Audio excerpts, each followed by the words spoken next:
Bismillah. Assalamualaikum warahmatullahi wabarakatuh. Innal hamdalillah nahmaduhu wa nasta'inuhu wa nastaghfiruh wa na'udzubillahi min syururi anfusina wa sayyiati a'malina. May yahdihillahu fala mudhillalah wa may yudlilhu fala hadiyalah. Asyhadu an la ilaha illallah wahdahu la syarikalah wa asyhadu anna Muhammadan abduhu wa rasuluhu la nabiyya ba'dah. Ya ayyuhallazina amanu taqullaha haqqa tuqatih wa la tamutunna illa wa antum muslimun. Amma ba'du, fa inna asdaqal hadits kitabullah wa khairal hadi hadi Muhammadin sallallahu alaihi wasallam. Wa syarrul umuri muhdatsatuha wa kullu muhdatsatin bid'ah wa kullu bid'atin dhalalah wa kullu dhalalatin finnar.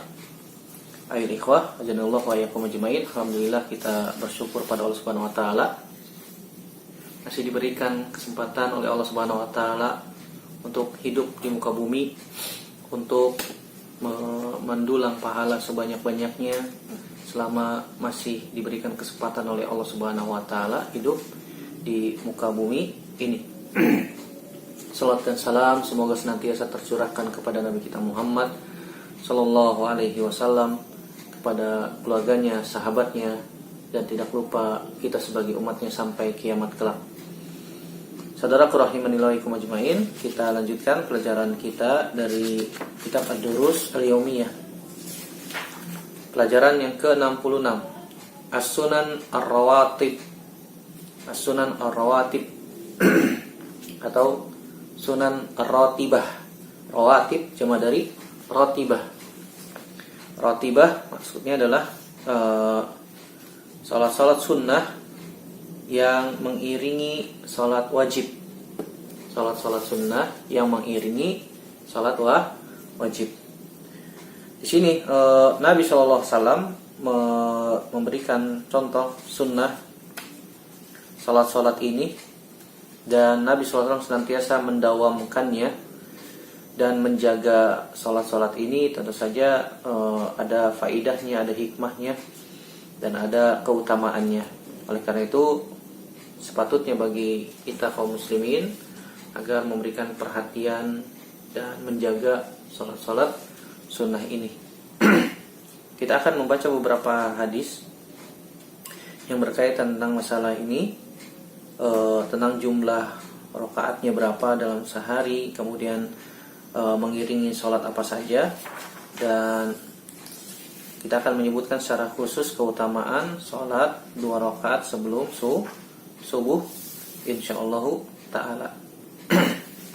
Baik, yang pertama tentang Sunan Rawatib, hadis Ummu Habibah. Yang pertama, hadis Ummu Habibah radhiyallahu taala anha qalat sami'tu Rasulullah sallallahu alaihi wasallam yaqul man shalla itsnatai asyrata raq'atan wa fi riwayatin tatawwu'an fi yaumihi wa lailatihi buniya lahu bihinna baitun fil jannah, akhrajahu Muslim.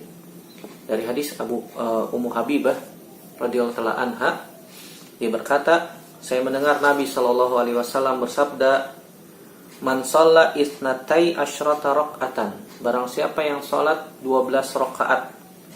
Dalam riwayat yang disebutkan tatawuan, salat sunnah, maksudnya salat rawatib, fi yaumihi wa lailatihi, di malamnya ataupun di siangnya, buniya lahu bihinna baitun fil jannah, maka Allah Subhanahu wa taala akan membangunkan rumah baginya atau untuknya di surga. Hadis ini dikeluarkan oleh Imam Muslim. Jadi kalau kita ingin dibangunkan oleh Allah Subhanahu wa taala rumah di surga, maka jagalah salat sunnah rawatib. Dalam riwayat Ummu Habibah ini disebutkan 12. Disebutkan 12. Dalam riwayat Imam Tirmizi disebutkan arba'an qabla zuhri wa rak'ataini ba'daha. Jadi yang membedakan adalah 4 rakaat sebelum zuhur. Adapun hadis Ibnu Umar radhiyallahu taala anhuma tidak menyebutkan 4 rakaat sebelum zuhur, tapi hanya menyebutkan 2 rakaat sebelum zuhur. Kita bacakan hadisnya. An Ibnu Umar radhiyallahu taala anhuma qala hafiztu minan nabi sallallahu alaihi wasallam asyra rakaat. hafiztu minan nabi sallallahu alaihi wasallam asyra raka'atin, raka'ataini qabla zuhri, raka'ataini ba'daha, raka'ataini ba'dal maghrib fi baitihi, wa raka'ataini ba'dal isya fi baitihi, wa raka'ataini qabla subhi. Muttafaqun alaihi. Di hadis Abdullah bin Umar ini sebutkan 10. 2 rakaat sebelum zuhur, 2 rakaat setelah zuhur, 2 rakaat setelah maghrib di rumahnya Nabi SAW. Jadi Nabi sholat ba'da maghrib, ba'diyah maghrib di rumahnya. Wa raka'ataini ba'dal isya fi baitihi, 2 rakaat setelah isya, ba'diyah isya di rumahnya. Wa raka'ataini qabla as-subhi. Adapun hadis Ummu Habibah tadi 12, yang membedakan adalah 2 rakaat sebelum zuhur di hadisnya Abdullah bin Umar dan 4 rakaat sebelum zuhur di hadisnya Ummu Habibah, yang dikeluarkan oleh Imam Muslim dan juga dikeluarkan oleh Imam Tirmizi, menyebutkan bahwasanya di dalam riwayat Imam Tirmizi secara jelas disebutkan arba'an qabla zuhri wa raka'ataini ba'daha. Ini disebutkan oleh Al-Imam Al-Maqdisi di dalam Umdatul Ahkam bab Sunan Ar-Ratibah hadis nomor 59, dan ditambahkan penjelasannya oleh Syekh Abdullah bin Abdurrahman bin Saleh Al-Bassam di jilid yang pertama halaman 131, cetakan Muassasah Ar-Rayyan, cetakan Muassasah Ar-Rayyan, cetakan yang ke-9 tahun 2003, 1423 Hijriah. Di situ disebutkan warada fi ba'dil ahadits as-sahihah anna li zuhri sittan arba'an qablaha wa rak'ataini ba'daha. Faqad ja'a fi Tirmizi min hadisi Ummi Habibah marfu'an arba'an qabla zuhri wa rak'ataini ba'daha. Telah warid dari beberapa hadis yang sahih bahwasanya zuhur memiliki pengiring salat sunnah 6 rakaat. 4 rakaat sebelumnya dan 2 rakaat setelahnya. Ingat, yang 4 rakaat sebelum zuhur itu dilakukan 2 rakaat, 2 rakaat, 2 rakaat salam, 2 rakaat salam. Dan telah datang dalam riwayat Imam Tirmizi dari hadis Ummu Habibah secara marfu, arba'an qabla zuhri wa raka'ataini ba'daha. 4 rakaat sebelum zuhur dan 2 rakaat setelah zuhur. Adapun yang lain sama ya, yang lain sama. Itu 2 rakaat sebelum subuh, 2 rakaat setelah maghrib dan 2 rakaat setelah isya. 2 rakaat setelah zuhur sama. Yang membedakan hanya 4 rakaat sebelum zuhur. Di dalam riwayat Ummu Habibah 4 rakaat, dalam riwayat Ibnu Umar 2 rakaat. Wallahu a'lam bishawab. Jadi boleh lakukan 2 rakaat atau 4 rakaat. Tapi yang secara zahir dari hadisnya Ummu Habibah, barang siapa yang ingin dibangunkan rumah di surganya Allah Subhanahu wa taala, maka salat 12 rakaat dalam sehari semalam, salat sunnah tatawuan, yaitu sunnah-sunnah ratibah. Di antaranya adalah 4 rakaat sebelum zuhur. Kemudian hadis Aisyah radhiyallahu taala anha yang dikeluarkan Imam Bukhari menyebutkan an Aisyah radhiyallahu anha anna Nabiyya sallallahu alaihi wasallam kana la yada'u arba'an qabla zuhri wa rak'ataini qabla al-ghadati ay al-fajri, akhrajahu al-Bukhari.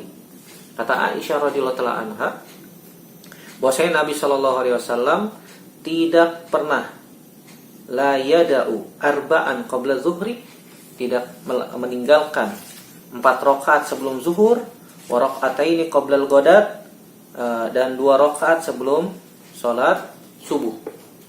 Akhrajahu al-Bukhari, dikeluarkan oleh Imam Bukhari. Dari sini ditekankan dalam hadis Aisyah bahwasanya salat zuhur, qobliyah zuhur adalah 4 rakaat. 4 rakaat qobliyah zuhur adalah 4 rakaat. Hadis yang keempat, hadis Abdullah bin Umar radhiyallahu taala anhuma, dia berkata, "Sahibtun Nabiyya sallallahu alaihi wasallam falam arahu yusabbihu fis safar ay yatanaffalu ar-rawatiba allati qabla al-faridah wa ba'daha." Akhrajahu al-Bukhari. Dari Abdullah bin Umar radhiyallahu taala anhuma, dia berkata, saya pernah menemani Nabi sallallahu alaihi wasallam dalam safar dan saya tidak pernah melihat Nabi sallallahu alaihi wasallam yusabbihu, kalimat yusabbihu terkadang maknanya adalah salat. Kata Abdullah bin Umar, saya tidak pernah melihat Nabi SAW dalam safar melakukan sholat sunnah rawatib. Ayatanaffal ar-rawatib allati qabla al-faridah wa ba'daha. Itu sholat sunnah rawatib sebelum sholat wajib atau setelah wajib. Ini hadis dikeluarkan oleh Imam Bukhari. Dari sini kita bisa ambil pelajaran yang pertama bahwasanya disunahkan menjaga sholat sunnah rawatib. Disunahkan. Makanya disebutkan hukumnya adalah sunnah muakkadah, sunnah yang sangat ditekankan. Salat sunnah rawatib sebagaimana sudah disebutkan dalam hadis Abdullah bin Umar ada 10 rakaat. Adapun hadis Ummu Habibah disebutkan 12 rakaat, yaitu 2 rakaat sebelum subuh, 4 rakaat sebelum zuhur dalam hadis Ummu Habibah, 2 rakaat sebelum zuhur dalam hadis Abdullah bin Umar, 2 rakaat setelah zuhur, 2 rakaat setelah maghrib, 2 rakaat setelah isya. Jadi dalam hadis Abdullah bin Umar totalnya 10 rakaat, dalam hadis Ummu Habibah totalnya 12 rakaat. Di dalam hadis Abdullah bin Umar tadi disebutkan ba'diyah maghrib dan ba'diyah isya Nabi SAW lakukan di rumah beliau. Jadi kalau misalnya memungkinkan kita melakukan sholat sunnah ba'diyah maghrib dan ba'diyah isya di rumah, itu lebih baik, lebih mendekati sunnah Nabi Shallallahu Alaihi Wasallam. Kecuali emang kalau kita sedang dalam perjalanan, masih di kantor, masih di tempat pekerjaan, atau masih dalam perjalanan pulang ke rumah dari kantor, kemudian kita sholat di masjid yang kita temukan di jalan, kemudian kita sholat 2 rakaat setelah maghrib atau setelah isya, maka tidak masalah, tidak mengapa. Wallahu ta'ala a'lam bishawab. Kemudian pembahasan selanjutnya kita bahas tentang keutamaan secara khusus, keutamaan sholat sunnah qobliyah fajar atau 2 rakaat sebelum subuh. Ada beberapa hadis yang menyebutkan tentang masalah ini. Yang pertama yaitu hadis Aisyah, yang kedua juga hadis Aisyah, yang ketiga hadis Hafsah bintu Umar ibnu Khattab radhiyallahu taala anhuma. Yang pertama hadis Aisyah radhiyallahu taala anha, dari Nabi sallallahu alaihi wasallam, beliau bersabda, raqatai al-fajri khairun minad dunya wa ma fiha, akhrajahu Muslim. Kata Nabi sallallahu alaihi wasallam, 2 rakaat sebelum fajar, 2 rakaat sebelum subuh, khairun, itu lebih baik, minad dunya wa ma fiha, lebih baik daripada dunia dan seisinya. Ini hadis yang sangat agung yang menjelaskan tentang keutamaan sholat 2 rakaat sebelum subuh. Begitu juga di dalam hadis Aisyah yang kedua, Nabi Shallallahu Alaihi Wasallam mengatakan, Aisyah radhiyallahu taala anha mengatakan, lam yakunin Nabiyyu Shallallahu Alaihi Wasallam ala syai'in minan nawafil asyadda minhu ta'ahudan ala raq'atai al-fajri, akhrajahu al-Bukhari. Dalam hadis ini merupakan penjelasan tentang keutamaan 2 rakaat sebelum subuh. Pentingnya 2 rakaat sebelum subuh. Disebutkan oleh Aisyah radhiyallahu taala anha bahwasanya Nabi sallallahu alaihi wasallam akaddahuma, mentakkid, senantiasa mengerjakan 2 rakaat salat 2 rakaat sebelum subuh dan tidak pernah meninggalkannya. Yang mana Aisyah mengatakan, lam yakun ala syai'in minan nawafil asyaddu ta'ahudan wa muwazabatan minhu ala raq'atainil fajri wa annahu sallallahu alaihi wasallam qala innahuma khairun minad dunya wa ma fiha. Yang mana Aisyah radhiyallahu taala anha mengatakan Nabi sallallahu alaihi wasallam tidak pernah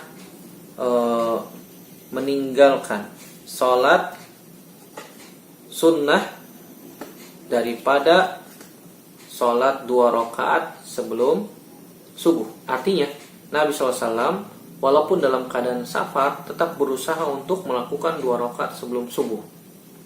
2 rakaat sebelum subuh. Terus bagaimana dengan hadis Abdullah bin Umar yang sebelumnya kita baca, yang mana Abdullah bin Umar radhiyallahu taala anhuma mengatakan, sahibtun Nabiy sallallahu alaihi wasallam falam arahu yusabbihu fis safar ayatanaffalu rawatib allati qabla al-fariḍah wa ba'daha. Ini hadis umum. Ini hadis umum. Adapun hadis Aisyah radhiyallahu taala anha ini khusus. Ini khusus. Mungkin ketika di sewaktu-waktu dalam perjalanan bersama Abdullah bin Umar, Nabi tidak salat sunnah, atau mungkin safarnya melelahkan sehingga Nabi SAW pun tidak sempat melakukan salat sunnah qobliyah fajar. Adapun hadis Aisyah ini hadis khusus yang Nabi SAW melakukan salat sunnah 2 rakaat sebelum fajar dan tidak pernah meninggalkan, baik dalam keadaan hador walaupun safar. Tetapi secara hukum boleh, tentu saja boleh ya, tidak sampai derajat wajib. Artinya kalau kita tidak sholat pun tidak mengapa, tapi luput kehilangan dari pahala yang besar, yaitu kebaikan dunia dan seisinya.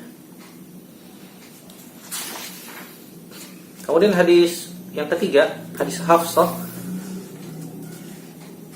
bintu Umar radhiyallahu taala anhuma, bahwasanya Rasulullah SAW kana idza sakata al-muadzinu minal azan li sholati subhi wa bada as-subhu raka'a rak'ataini khafifataini qabla an tuqama as-salatu. Akhrajahu Muslim. Muslim. Dari Hafsah radhiyallahu taala anha, bahwasanya Nabi sallallahu alaihi wasallam jika muazin diam antara azan, Nabi sallallahu alaihi wasallam salat 2 rakaat yang ringan. Salat 2 rakaat yang ringan. Ini maksudnya salat 2 rakaat sebelum subuh. Dan Nabi lakukan di rumahnya. Biasanya Nabi Shallallahu Alaihi Wasallam setelah salat malam, kemudian beliau pun istirahat. Dan setelah azan dikumandangkan, beliau Shallallahu Alaihi Wasallam salat 2 rakaat ringan. Kemudian Nabi Shallallahu Alaihi Wasallam pun berbaring, tiduran istilahnya ya. Dan kita tahu bahwasanya Nabi Shallallahu Alaihi Wasallam matanya tertutup, tapi hatinya tidak tidur. Artinya Nabi SAW masih dalam keadaan terjaga ketika itu, walaupun hanya sekedar membaringkan tubuh, melepas lelah setelah sholat malam yang begitu panjang. Tentu saja ini Nabi SAW.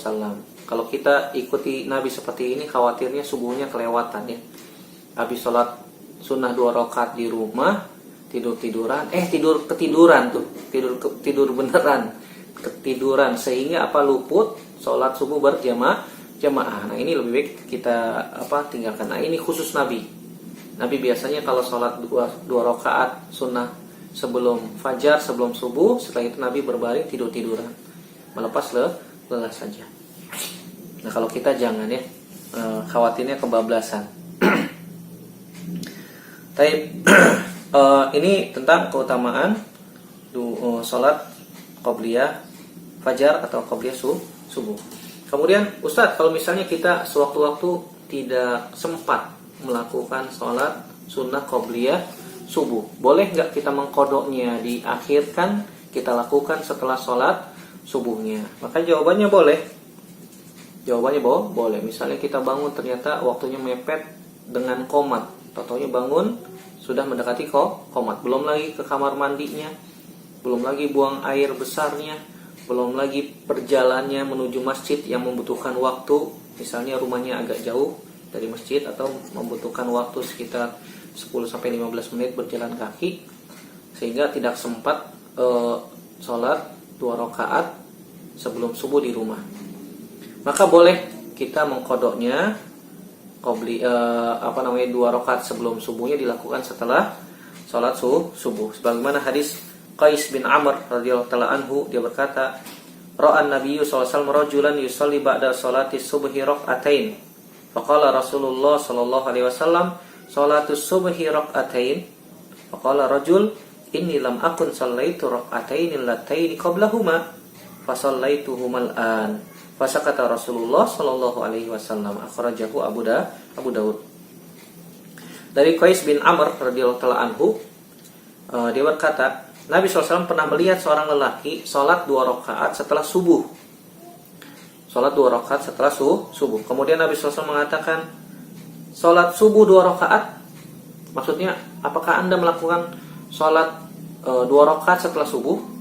Kata laki-laki tersebut, wahai Rasulullah, ini lam akun sholaitu raka'ataini allataini qablahuma. Tadi sebelum sholat subuh saya tidak sempat sholat 2 rakaat. Saya ketinggalan, saya terluput. Fashallaituhumal an, maka saya pun sholat 2 rakaat sebelum subuh, setelah subuh. Dan Nabi SAW pun diam. Nabi SAW pun diam. Fasakata Rasulullah Sallallahu Alaihi Wasallam. Akhrajahu Abu Daud.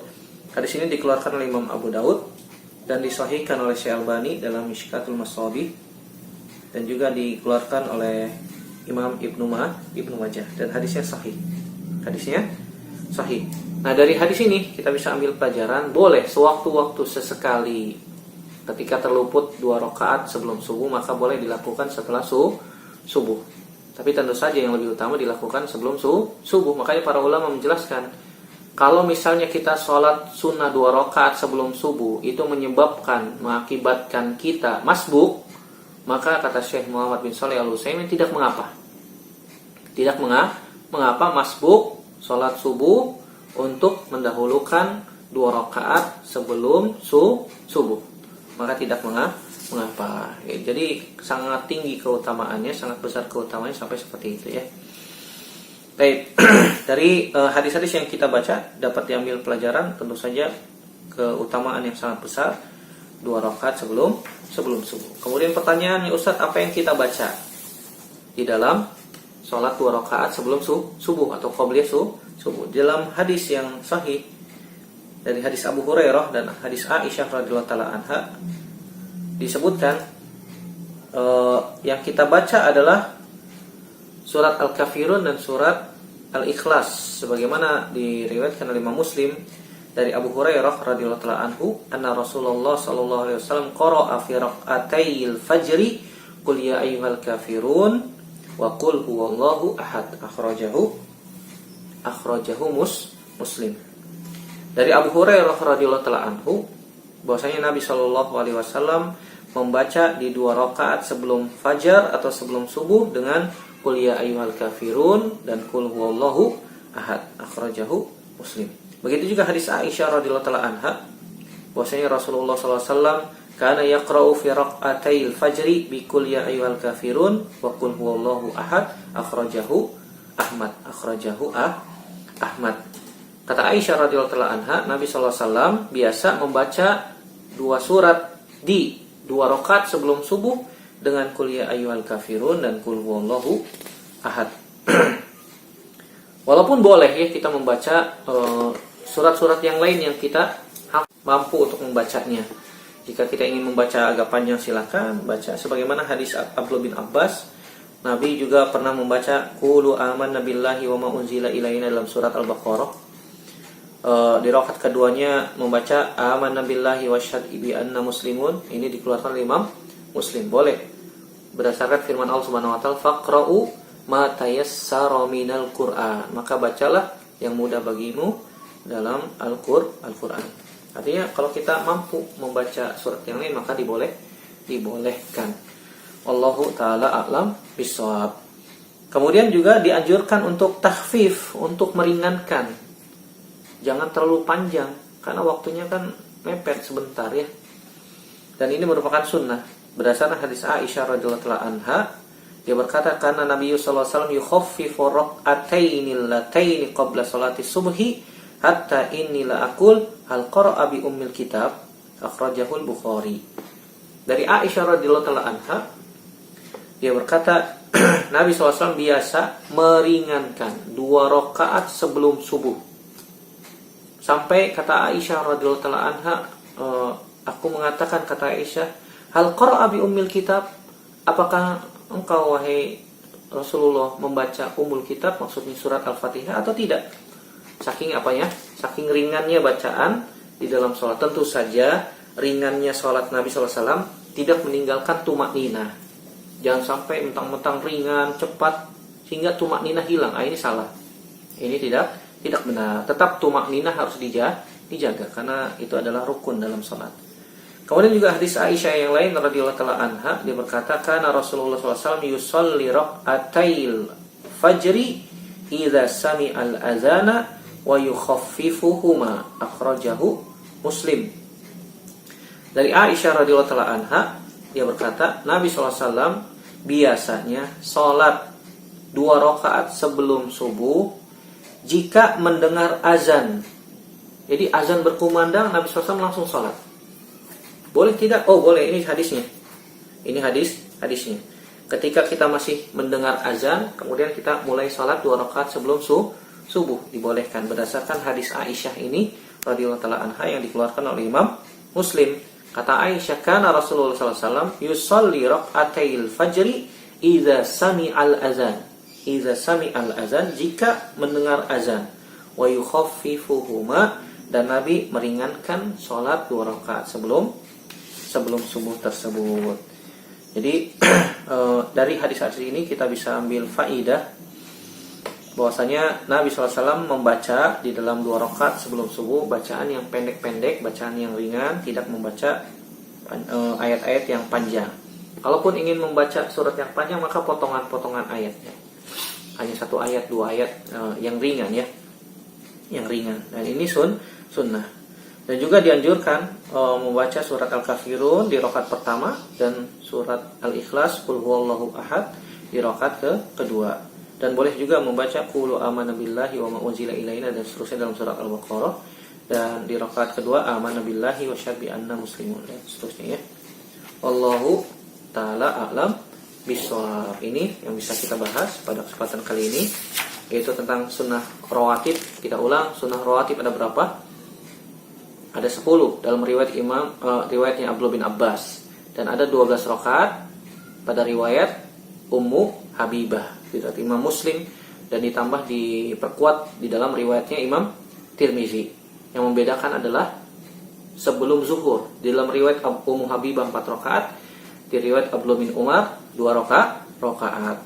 Dan keutamaan sholat sunnah sebelum subuh itu lebih baik daripada dunia dan seisinya, dan dianjurkan meringankan 2 rakaat sebelum subuh dengan membaca surat-surat yang pendek, dan Nabi biasanya membaca surat Qul ya ayyuhal kafirun dan Qul huwallahu ahad.